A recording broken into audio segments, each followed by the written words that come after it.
Good afternoon, folks. It is the 23rd of March today, 2013, and we have taken the delivery of some heavy snow overnight, which is going to impede anything that I was going to do down the allotment over this weekend. I don't think we've got it particularly bad compared to other regions, but in the East Midlands, it's got 3 or 4 centimetres. I'm just on my way down the plot now, unless anybody else wants to cut me up.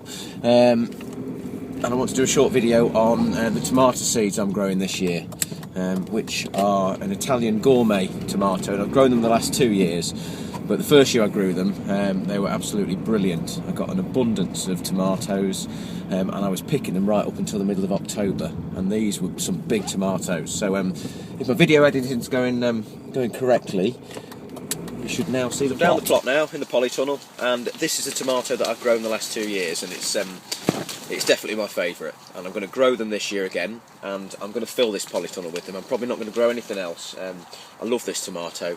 It's very, very versatile. You can do all sorts with it, and if you get a good crop, brilliant. So I'll just move it up close to the camera so you can see for yourself what it's called, in case you were thinking of doing the same.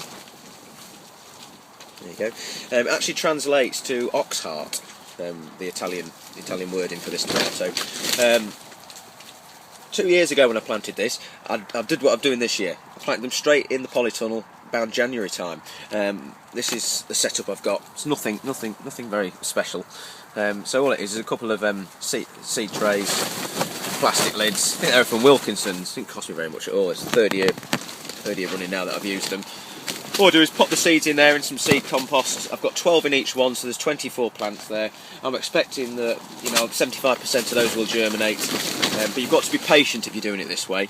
The first year I did it, I panicked. I planted the seeds in January. By the end of April, some of them still hadn't even germinated, so I started doing them at home in the windowsills and propagating them. But they did all come through, and the tip that I got was to do this in the polytunnel in the early part of the year, because it makes the plants more hardy, and certainly in year one when I grew these, that was definitely the case. Those tomato plants were brilliant, and they were very, very hardy, and they gave me a really good crop. Last year I did it the other way, and I propagated the seeds at home on the windowsill and transported them down here when the frosts had ended, so probably end of May, early June. I actually planted them out in the polytunnel, and I didn't get a very good crop. Now I'm putting that down to maybe the weather and the fact that I propagated them at home. So we'll see what happens this year. I'll keep you updated via YouTube videos and my Twitter, but that's what I've done. So planted these down here last week. I'll come down periodically and just give them a little bit of water. They don't need a lot, because obviously it's not particularly warm down here. It's above freezing, which is the main thing, because when they do germinate, if frost gets to them, that's the end of it. So come down periodically, just give them a little bit of watering, and they will germinate, but it'll be slow, and then they'll just take off once obviously we start hitting the better part of the year, May, June time. So that's that really. Plant these, just keep my eye on them, water them occasionally. The compost is moist. I didn't even need to come down today, but I haven't been down 3 or 4 days. But everything's fine, and they should grow into a nice plant and give me a decent crop. Thanks for listening. If you want to follow me on Twitter, it's @allotment_UK. That's @allotment_UK. Thank you very much. Cheers.